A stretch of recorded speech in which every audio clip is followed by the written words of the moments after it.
নমস্কার বন্ধুরা, কেমন আছো? আশা করি ভালোই আছো।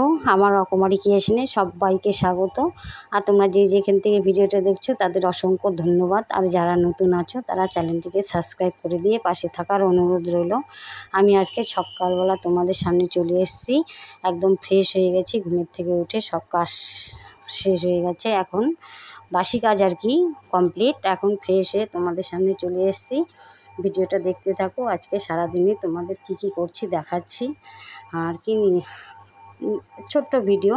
এখন একটু চা বানিয়ে খাবো, চলো দেখাচ্ছি তোমাদের। এই চা আর দুটো বিস্কুট নিয়েছি। আমি আমি র চাটাই খাই, দুধ চাটা বেশি খাই না, আমার একটু অ্যাসিডিটির প্রবলেম আছে। দেখো, দুটো বিস্কুট আর র চা নিয়েছি। এখন আমি কিন্তু কী রান্না হবে সব রেডি করেও নিয়েছি, চলো তোমাদের দেখাই। চাটা খেয়ে নিয়ে চলে আসলাম রান্নায়। ঝটাপট রান্না করছি এখন। এখানে আলু পেঁয়াজ দিয়ে দিয়েছি ভাজা ভাজা করে, এর মধ্যে ঢেঁকি শাক দিয়ে দিয়েছি। তোমরা এখন কী নামে চেনো জানি না, আমাদের এখানে ঢেঁকি শাকই বলে। এটাকে সুন্দর করে ফোড়নে কালো জিরে দিয়েছি, আর কিছু দেইনি। এখন দুটো কাঁচা লঙ্কা দিয়ে এটাকে সুন্দর করে ভেজে নেব। বন্ধুরা, ভিডিওটা কিন্তু কেউ স্কিপ করে দেখো না, একদম ছোট্ট ভিডিও। তোমরা ভিডিওটা পুরো দেখো, আশা করি ভালো লাগবে। কেউ স্কিপ করে দেখো না, এসে কমেন্ট করে চলে যেও না, ভিডিওটা পুরো দেখো। তোমাদের কমেন্টের জন্য খুব ভালো লাগে। দেখো, ভাজা ভাজা হয়ে গেছে প্রায়, এখন নামিয়ে নেব। আর মাছ ছিল, মাছটাকে একটু ঝাল বানিয়ে নেব।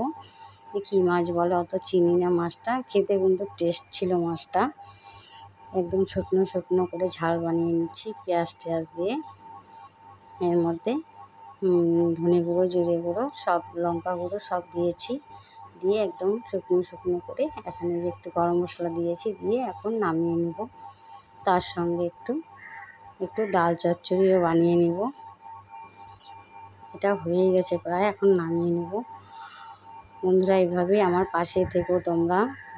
এই দেখো, ডালটা ফোড়ন দিয়ে দিয়েছি, সেদ্ধ করে ফোড়ন দিয়ে এটাকে এখন একটু নেড়ে চেড়ে শুকিয়ে নেব। ডাল চচ্চড়ি বলে এটাকে।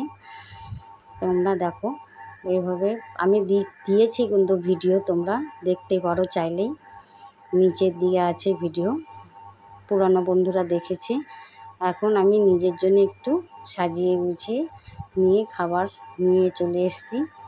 দেখো, নিজের জন্য যে অত সাজিয়ে গুছিয়ে খাই না আমরা সচরাচর, এমনি নর্মাল বেড়ে ঝটাপট খেয়ে নিই। কিন্তু আজকে আমি ইচ্ছে করলো নিজের জন্য একটু সাজিয়ে গুছিয়ে নিই, তাই আমি সাজিয়ে গুছিয়ে নিলাম। এখানে ভাত নিয়েছি, একটা কাঁচা লঙ্কা নিয়েছি, একটা পেঁয়াজের টুকরো নিয়েছি, আর শাক নিয়েছি, আর এখানে ডাল শুকনো মানে কি, ওই যে ডাল চচ্চড়িও নিয়েছি, আর সঙ্গে মাছের ঝালটাও নিয়েছি। দেখো তোমরা, এক গ্লাস জলও সঙ্গে নিয়ে এলাম। তোমরা ভিডিওটা দেখো। খেয়ে নিই, চলো বন্ধুরা, খেয়ে নিয়ে আবার আসছি তোমাদের সামনে। খেয়ে নিই, এখন তোমাদের দেখাচ্ছি আর কি, ভালো করে দেখে নাও। দেখে নিয়ে তারপরে বিকালে ছেলে বলছে, মা কিছু খাবো। তারপরে ও পেয়ারা মাখা নিয়ে আসলো নিচ থেকে গিয়ে। পেয়ারা মাখাটা এখন আমার ছেলে আর আমি খাবো। পেয়ারা মাখা কে খেতে ভালোবাসো আমাকে কমেন্ট করে বলো। পেয়ারা মাখা কিন্তু খুব ভালো লাগে খেতে, তাই এখন খাবো। এখানে একটা গোটা বড় সাইজের পেয়ারাই আছে, বললো 40 টাকা নিয়েছে। পেয়ারার দাম কিন্তু আগে কম ছিল, এখন প্রচুর বেড়ে গেছে। এখানে 40 টাকার পেয়ারা মাখা আছে। দেখো, আমার ছেলে আর আমি খাচ্ছি। ভিডিওটা তোমাদের কেমন লাগলো অবশ্যই কমেন্ট করে জানিও। শেষ হয়ে গেছে, শেষ ফিনিশ। আজকের মতো এখানেই রাখছি। ভালো থেকো, সুস্থ থেকো, টাটা, বাই বাই।